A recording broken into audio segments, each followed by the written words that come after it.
for B and C. But D and E are still infinity because we have not seen those vertices yet. Now, even if we looked at B first, but since we have a vertex that has a lower weight than B, we would then evaluate C. So we then go to C because C has a weightage of 2, and then we evaluate all the vertices that are connected to C. So we have B, we have D, we have E. So B now gets an updated weight of A to C, that is 2, and from C to B, that is 1. So B gets an weight update from 4 to it becomes 3. And then we have from C to D, we have an edge weight of 4. So the entire distance becomes the parent's distance, that is C's distance is 2, plus the edge weight of 4, that gives us D equals to 6. Similarly, parent weight is 2, E is 5 away, so E becomes 7. So in that order, we are basically looking for updating all vertices, basically adding the edge length of our particular new vertex that we found with the initial old value of my parent. That is the same thing as we did for equal weighted distances, where we had A, C, D, and E all getting the weight value of 1. And once we found out B, we added one more to that, basically my parent's value plus 1. Here we are not adding 1, but essentially we are adding the distance itself, right? So A to C is 2 and we add E. So can someone tell me, I already have a diagram, but essentially now the remaining vertices that we have is B, D, and E, right?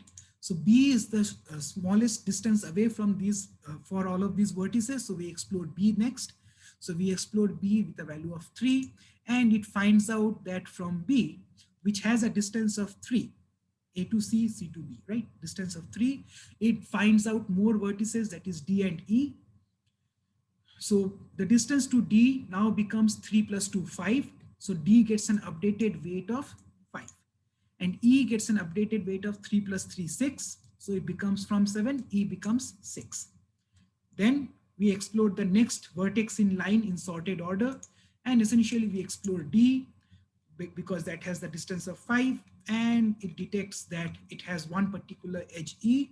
So D has a distance of 5. If we go to E, E remains 6. So that is fine. So essentially we are not updating that particular vertex for E at that point. And we end up with this particular tree that we say that in order to go to all of those nodes in the shortest possible distance starting from A, we need to go from A to C, then C to B, and then either from B to D or B to E. So does it make sense as to how we are using this priority queue instead of a traditional queue in order to find out the shortest path tree where we have weighted edges?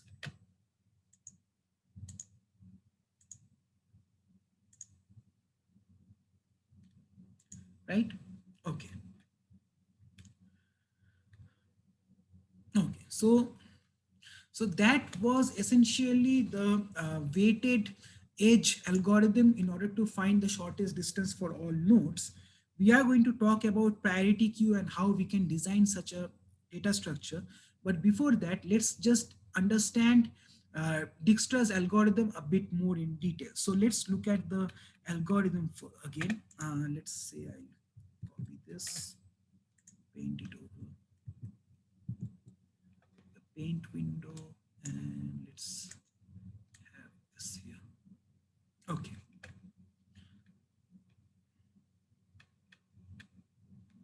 So you can imagine that every time it basically deletes, so essentially it inserts all the vertices to the priority queue, and every time it is deleting the minimum most value, it is basically ejecting out the vertex that has the smallest distance till now. Now, once we have that particular vertex, it is now looking at all edges for that particular, from that particular vertex. And if it sees that it has a distance to those new vertices that is smaller than the current estimate of those distances, that is, let's say that for all vertices V, if distance V is currently the estimate, but if we have the distance of my parent plus this current edge weight, and if that particular distance is smaller, we have found a better path to that particular vertex V. So we basically update the distance for that particular vertex V. And since we have updated this new distance, we need to update that in our priority queue as well. And the moment we do that, remember that it is sorting itself. So the new vertex distance is taken into account and it is placed in the sorted order. Okay. So you can look at Dijkstra's algorithm in another way, where we always find out the shortest distance every time. So let's say that till now it has covered this particular region of the graph. Let's call that known region R. Now, what it needs to do next is evaluate all those edge vertices, that is U, and find out all the new distances to the next vertices V that is not part of our known region yet. So given all of those vertices here, we then need to find out the vertex that has the smallest distance. And how do we know that it has the smallest distance? Because the entire distance from S to U and from U to V needs to be smaller than all of those other vertices, and it basically grows in terms of those distances. It can be that all of these vertices, let's just say here, are closer than any other vertex here. So you can imagine that once this algorithm is unleashed upon this graph, all of these vertices inside that square area, if they are of a lower distance, and remember that distance is not just the distance from U to these vertices. When we say that it has a lower distance, we are talking about the distance from the source node to all of those vertices here. And how are we computing that? Source node to U vertex and U vertex to the next vertex edge weight. So you can imagine that when we are applying DFS on this particular graph where these vertices are very low weightage, then it would cover these vertices first, and then it would move on to look for these particular vertices after that. So it is not in that sense completely breadth first search, because we are incorporating this distance metric as well. But again, it is guaranteed to give you the shortest possible path, because it is now including those vertices in that particular distance value. Whereas DFS did not care about the distance from a particular node to another node. Since BFS cares and explores these vertices in that sort of an order, where in case of BFS, everything had a unit length and it explored neighbor by neighbor. You can imagine this as being explored where we have a greedy sort of an algorithm that detects all the neighbors that are closest to a particular node, and then we move forward from that. So that is an alternative way of thinking about how Dijkstra's algorithm actually solves this shortest path problem. Okay. So essentially, the shortest of all of these extended paths is going to be the vertices V that has the smallest distance from S to U and the distance of U to V. And that is now inserted into your priority queue, right? Okay.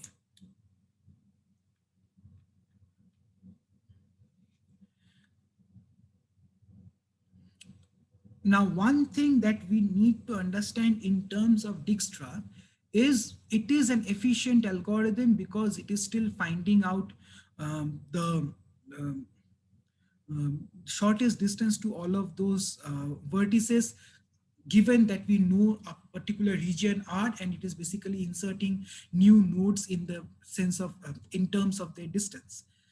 And other thing that we need to worry about, but not worry about, but know about, is that once a particular vertex has been computed, its distance can be updated if we find a new edge to it.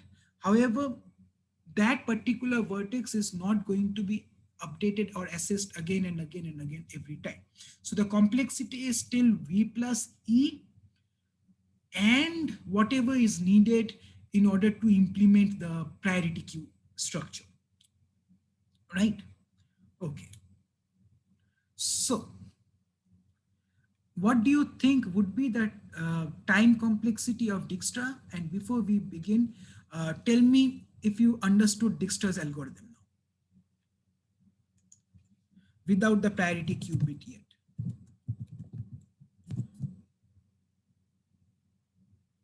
Exactly.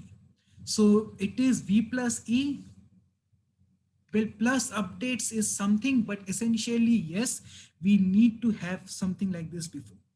I mean, some structure that can be maintained. So one particular architecture that we can use is something called a binary heap, right? Or a min heap. So for a min heap, essentially a min heap data structure maintains a tree, and that particular tree allows us to delete the minimum most element in big O 1 time, no, big O log V time. We find the minimum most element in big O 1 time. Deleting the minimum most element requires log V time. Decreasing a particular element's value also requires log V time. Inserting something also requires log V time. The log again comes from the fact that this is a binary tree. And so the log, again, as we discussed way before, log comes from the height of that particular tree in terms of vertices, right? Okay. So essentially the total running time of Dijkstra's algorithm is for every vertex and every edge, there is a potential that we need to update some vertex there. So essentially the time complexity of Dijkstra becomes V plus E times log V. And log V is basically the time complexity of maintaining the priority queue. Okay. So we are going to use this binary heap data structure in order to maintain our priority queue. So let's just discuss the things that we need to do in our heap. So we need to be able to insert a new element in our tree. We need to be able to decrease the value of a key in our tree, and we need to be able to delete a particular element from this priority queue or tree. So in order to insert this, remember that we are going to use a binary heap type data structure. So before we begin, does anybody have any idea as to what a binary heap tree looks like? Has anybody come across such a data structure before? Not in this class maybe, but before this course.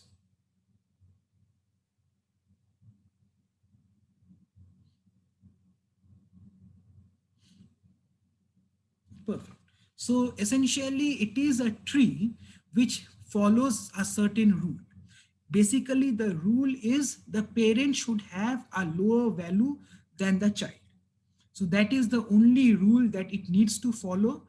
And in order to follow that, as more and more nodes are being added to this particular tree, it needs to swap nodes and maintain that property that every parent should always have a child that has a value higher than the parent, right? That means that if a parent always has a lower value, the root node of that tree will always have the minimum most value, right? Goes without saying that the root node will have the minimum most value. So it needs to, so this particular data structure needs to do three things. The first thing that it needs to do is, let's say that I come across a new node and I need to assign or insert this node inside this queue or inside this tree. So just inserting at the end of the queue is not enough. We again need to make sure that it is in the correct location, where location is defined as long as the parent node of this particular new node has a higher value, we need to do something about it. So what we can do is we can place this new element at the bottom of the tree. And again, if you remember, we are going to represent our binary tree. Okay, so we can represent our binary tree in two architectures.